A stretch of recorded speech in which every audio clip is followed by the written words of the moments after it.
Good evening, Madam Chair, members of the committee. Thank you for having all of us here tonight. My name is Kenneth Filarski. I'm an architect. Been an architect in Rhode Island continuously since 1976. I find that hard to believe. I'm also chair of the U.S. Green Building Council here in Rhode Island. And I'm speaking here tonight in support of the bill for both my firm and the U.S. Green Building Council in Rhode Island. You have written testimony that I submitted to you. If you promise to read it, I'll promise to be as brief as I can. The Rhode Island Department of Labor, and I'm going to take this, I'm going to speak a little bit about a business mindset, and I'll take this a little bit different. It's hard speaking before and testifying when you hear everything else before you. So everything changes as you go along. But nonetheless, the Rhode Island Department of Labor estimates that upwards of 25% of Rhode Island's economy is tied and linked to climate change. Think about that for a minute. That's a big number. General Mills, major corporations such as General Mills, the United States Defense Department, all the military branches of the military, even Pope Francis, they understand this and they accept it and they embrace it.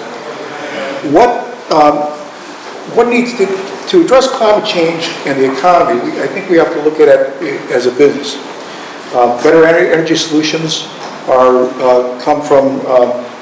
better answers for our economy. In terms of the bill itself, the 30% that is allocated that will go back to business as dividends will affect 400,181 employees that we have according to the Department of Labor. That's private employees. It's not state or teachers.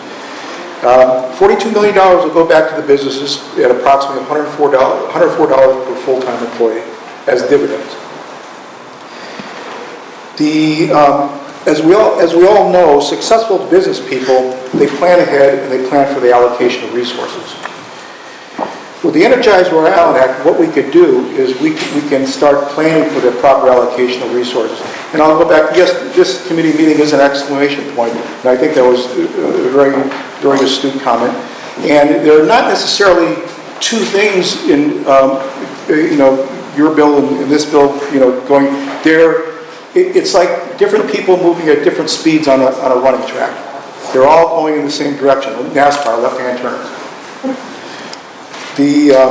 So in terms of the proper allocation of resources, what could happen? Think about Rhode Island if it were a business.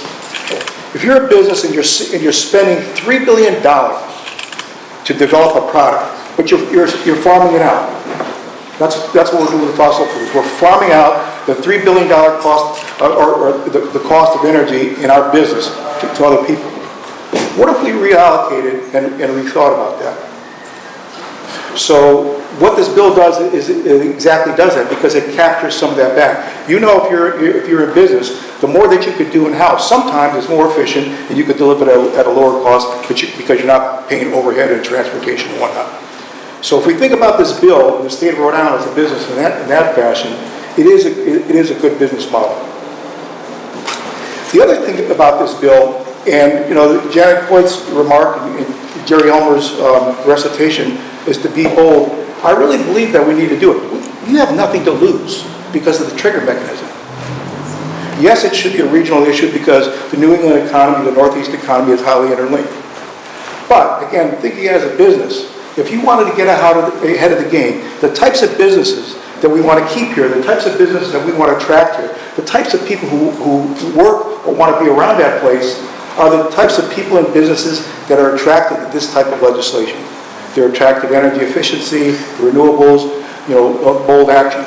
And to go to Senator Miller's point about the example in Cranston, think about the infrastructure bank. This bill, what it would do, it would help the infrastructure bank to scale up. They didn't have enough money to fund all their projects in the first round. They were a little bit low on the second round, but by scaling up, they can offer through a unified bond. They could offer funds at less than the 2.2% interest that they're offering now, which is lower than any city and town can get. So they're $500 million versus the $60, $70 million that they have right now. Again, they could scale up. So By Rhode Island, by being bold, by being first, as I said, you have nothing to lose because of the trigger mechanism, you're setting the example. I know our state motto is hope, but we can't hope anymore. We have to do better than that. We have to act. So thank you very much. Thank you.